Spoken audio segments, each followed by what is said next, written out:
মহাপুরুষ মহারাজের অমৃতময় জীবন কথা প্রতি সোমবার প্রাণারাম বাংলা চ্যানেলে সকাল ৮টায় আমরা সমবেত হই মহাপুরুষ মহারাজ স্বামী শিবানন্দজির অমৃতময় জীবন কথা আস্বাদন করব বলে, সে কথার গভীরে প্রবেশ করব বলে, সে কথা শুনে নিজেদের ধন্য করব বলে, মহাপুরুষের জীবনের আলোকে নিজেদের জীবনটি গড়ে তোলার চেষ্টা করব বলে। মহাপুরুষ মহারাজ স্বামী শিবানন্দ শ্রীরামকৃষ্ণের অন্যতম ত্যাগী সন্তান। আমরা মহাপুরুষ মহারাজের জীবনের কথা যেমন এখানে আলোচনা করে থাকি, তেমনি মহাপুরুষ মহারাজের বাণীর সংকলন, মহাপুরুষ মহারাজ সম্পর্কে যে স্মৃতি সংগ্রহ, শিবানন্দ স্মৃতি সংগ্রহ, সেখান থেকে আমরা মহাপুরুষ মহারাজের কথা আলোচনা করি।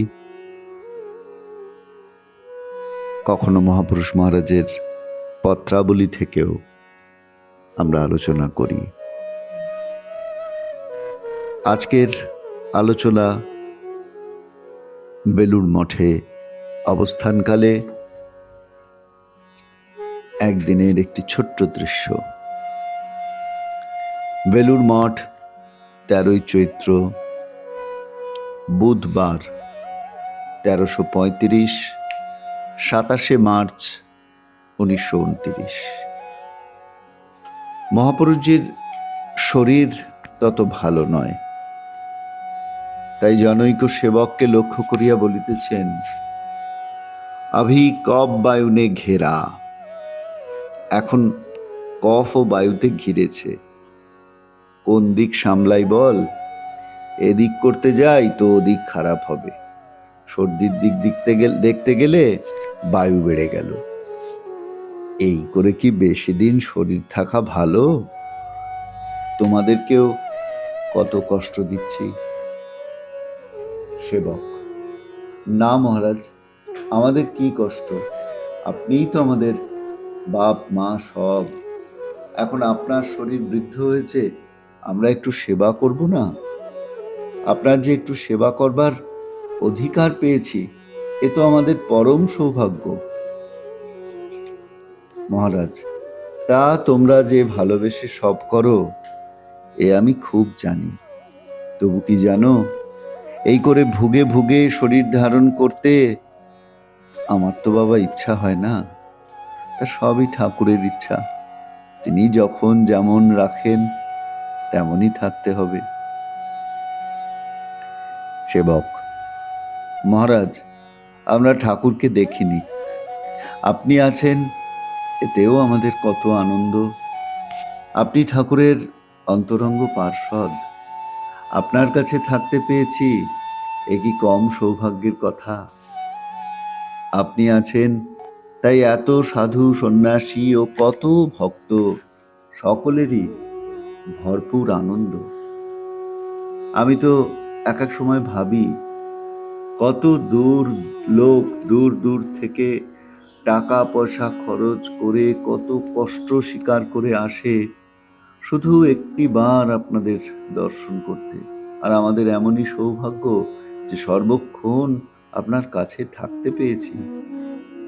মহারাজ খুবই আবেগ ভরে বলিলেন, ঠাকুরের বিশেষ কৃপা তোমাদের উপর, তাই তিনি তার ভক্তের সেবা করিয়ে নিচ্ছেন তোমাদের দ্বারা। তোমরাও ধন্য, আমিও ধন্য যে তোমাদের সকলের সঙ্গে আছি। নইলে কোথায় থাকতুম, কে দেখত? অবশ্য ঠাকুর আমাদের সর্বক্ষণই দেখছেন।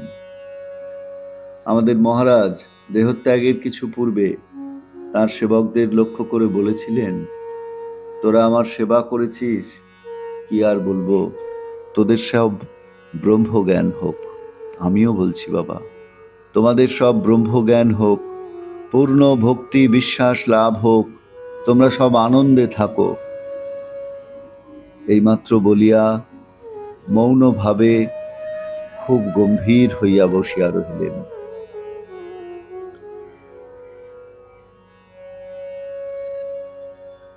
মহাপুরুষজির শরীর অসুস্থ। এখন আর তিনি সব দিন ঠাকুর ঘরে গিয়া দীক্ষা দিতে পারেন না। অনেক সময় নিজের ঘরে, এমনকি বিছানায় বসিয়াই দীক্ষা দিতেন।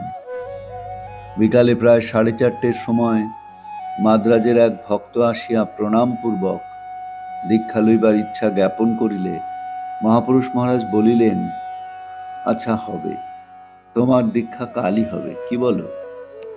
ভক্তটি বলিলেন, মহারাজের যেমন ইচ্ছা। মহারাজ, তা এখন দিলেও হয়। ঠাকুরের নাম দেব, যখন ইচ্ছা হবে তখনই দেব, অত কালাকাল বিচার নেই।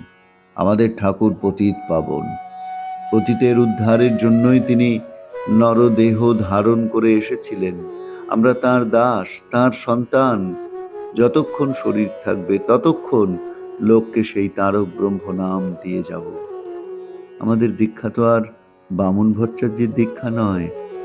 আমরা ঠাকুরের নাম ছাড়া আর কিছুই জানি নে। আমরা জানি যিনি রাম ছিলেন, কৃষ্ণ ছিলেন, তিনি ইদানিং রামকৃষ্ণ রূপে এসেছেন।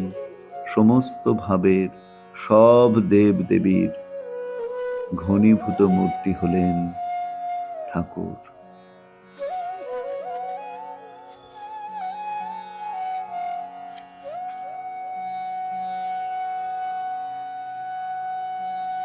এই ছোট্ট অংশটি আজকে আমরা পাঠ করলাম বন্ধু।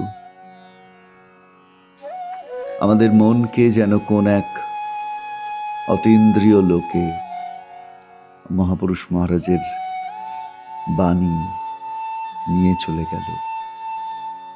আমরা বুঝতেও পারি না। এই জন্য বারবার আমাদের শাস্ত্রে মহাপুরুষ সংশ্রয়, মহাপুরুষ সাধুদের সঙ্গের কথা বলা হয়েছে। শ্রী শ্রী রামকৃষ্ণ কথামৃততেও আমরা বহুবার পেয়েছি।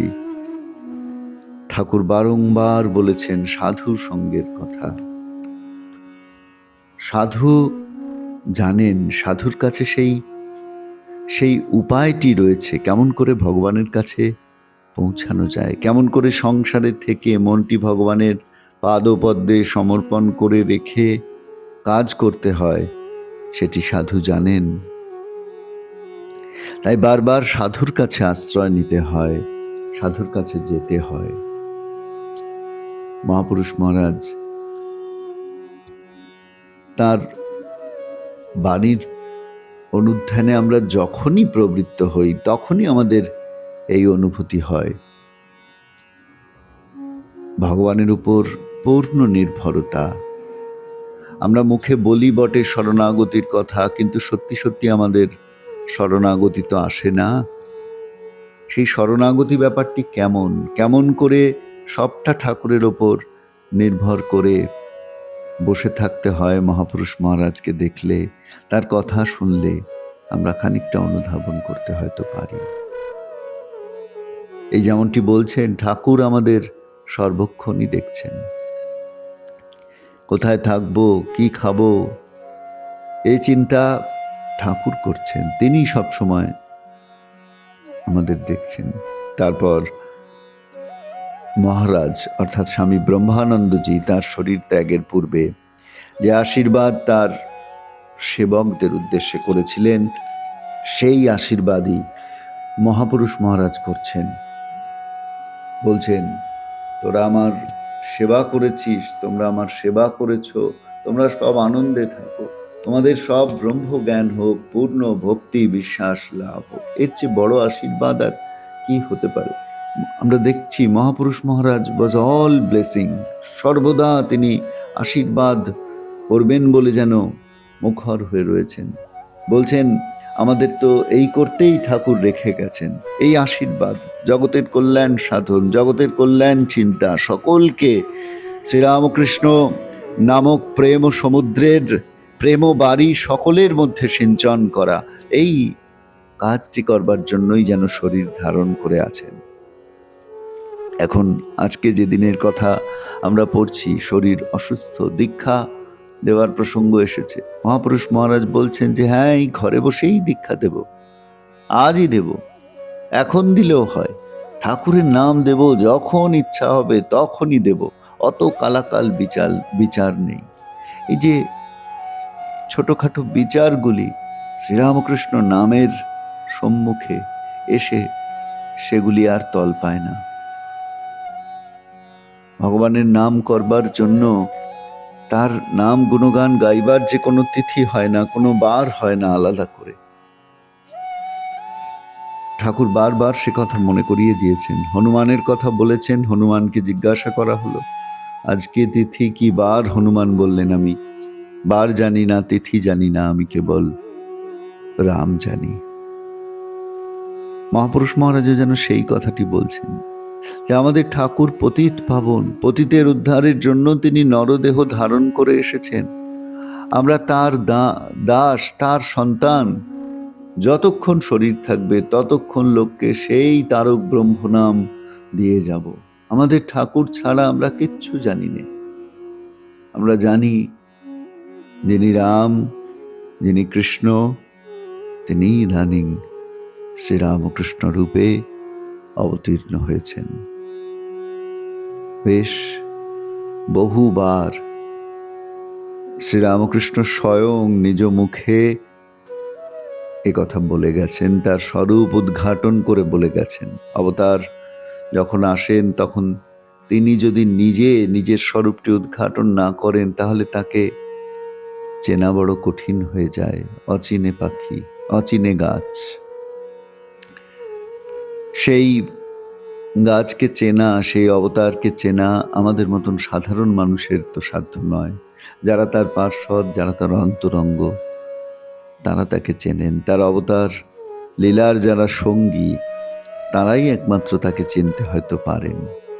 এবং তারা যখন আমাদের সামনে তার স্বরূপটি উন্মোচন করেন তখন একটু একটু আমরা হয়তো বুঝতে পারি। শ্রদ্ধা থাকলে, ভক্তি থাকলে, বিশ্বাস থাকলে অবতারকে চেনা যায়। তখন মহাপুরুষ মহারাজ সেই কথাটি আমাদের সামনে উন্মোচন করছেন। যিনি রাম, যিনি কৃষ্ণ, তিনি ইদানিং রাম ও কৃষ্ণ রূপে এসেছেন। সমস্ত ভাবের, সমস্ত দেব দেবীর ঘনীভূত রূপ তিনি। আমরা বলি বটে সর্ববিদ্যা স্বরূপাং তাং শারদাং প্রণমাম্যহম। শ্রী মায়ের প্রণামের ক্ষেত্রে আমরা বলি যে তিনি সর্ববিদ্যা স্বরূপিণী। আর ঠাকুরের প্রণামের ক্ষেত্রে আমরা বলি সর্বদেব দেবী স্বরূপায়। সমস্ত দেব দেবীর স্বরূপ শ্রীরামকৃষ্ণের মধ্যে রয়েছে। মহাপুরুষ মহারাজ সেই প্রত্যয়টি আমাদের মধ্যে ঘনীভূত করছেন। তারা অবতার পার্ষদ, তারা অবতারকে জেনেছেন, অবতারকে দেখেছেন, অবতারের সেবা করেছেন, অবতারের সঙ্গে এসেছেন, অবতারের সঙ্গে থেকেছেন। তাদের মুখ থেকে যখন আমরা অবতারের কথা শুনি, তাদের কাছে যখন আমরা অবতারের কথা শুনি, তখন আমাদের সে বিশ্বাসটি আরো দৃঢ় হয়, সে প্রত্যয় আরো জাগ্রত হয়। আজকের পর্বে এখানে ইতি টানব বন্ধু। এই অপূর্ব সুন্দর অমৃত কথা প্রতি সোমবার আমরা শোনার সুযোগ পাচ্ছি প্রাণারাম বাংলা চ্যানেলের মাধ্যমে। আপনাদের কেমন লাগছে আপনারাও জানাবেন কমেন্ট সেকশনে। সকলকে ধন্যবাদ, নমস্কার। প্রাণারাম প্রাণারাম প্রাণারাম প্রাণারাম প্রাণারাম প্রাণারাম।